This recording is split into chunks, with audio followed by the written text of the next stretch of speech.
লন্ডনের আকাশে হঠাৎই ভেসে উঠল এক ডানামেলা ছায়া। নদী আর শহরের আকাশসীমা পেরিয়ে হঠাৎ জীবন্ত হয়ে উঠল এক ড্রাগন। দর্শকদের চোখে তখন একটাই প্রশ্ন, এটা কি বাস্তব নাকি ফ্যান্টাসির কোনো অংশ?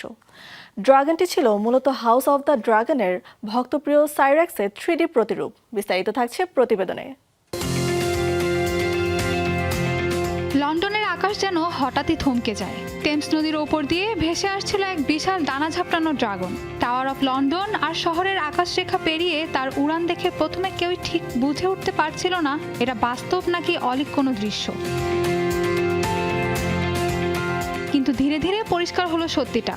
এই ড্রাগন কোনো পৌরাণিক জীব নয়, বরং জনপ্রিয় সিরিজ হাউস অব দি ড্রাগনের নতুন সিজন লঞ্চ উপলক্ষে তৈরি এক অসাধারণ প্রযুক্তি নির্ভর 3D মডেল। ড্রাগনটি আসলে ভক্তদের প্রিয় চরিত্র সাইরেক্সের প্রতিরূপ।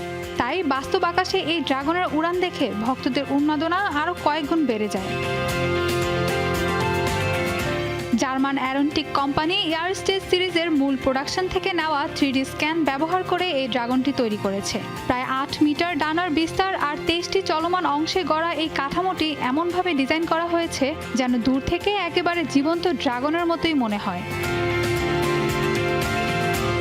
ড্রাগনটির যাত্রা শুরু হয় টেমস নদীর তীর থেকে। এরপর এটি উড়ে যায় দি শার্ডের পাশ দিয়ে, টাওয়ার ব্রিজ পার হয়ে আবার টাওয়ার অফ লন্ডনের চারপাশে ঘুরে নিচে নেমে আসে। পুরো পথ জুড়ে আকাশে তার উপস্থিতি দর্শকদের জন্য তৈরি করে এক অবিশ্বাস্য অভিজ্ঞতা, যেন কল্পনার কোনো দৃশ্য বাস্তবে নেমে এসেছে। এই পুরো উড়ান পরিচালনা করে বিশেষ প্রশিক্ষিত একটি পাইলট দল। তারা সামার সলিস্টিস ফ্লাইটের অংশ হিসেবে ড্রাগনটিকে নিয়ন্ত্রণ করে আকাশে জীবন্ত করে তোলে। 3 মাস ধরে 14 জন বিশেষজ্ঞ মিলে প্রায় 3000 ঘন্টার পরিশ্রমে তৈরি হয়েছে এই অসাধারণ প্রজেক্ট। সব মিলিয়ে হাউস অব দি ড্রাগনের প্রচারণায় শুধু একটি নতুন সিজনের ঘোষণা নয়, এটি ভক্তদের জন্য কল্পনার জগতে ফিরে যাওয়ার এক বিশাল আমন্ত্রণ। আর তাই লন্ডনের আকাশে এই ড্রাগনের উড়ান এখন নতুন করে আলোচনায় ফিরিয়ে এনেছে সিরিজটির জনপ্রিয়তাকে। Mahbuba Mostarin, showbiz tonight.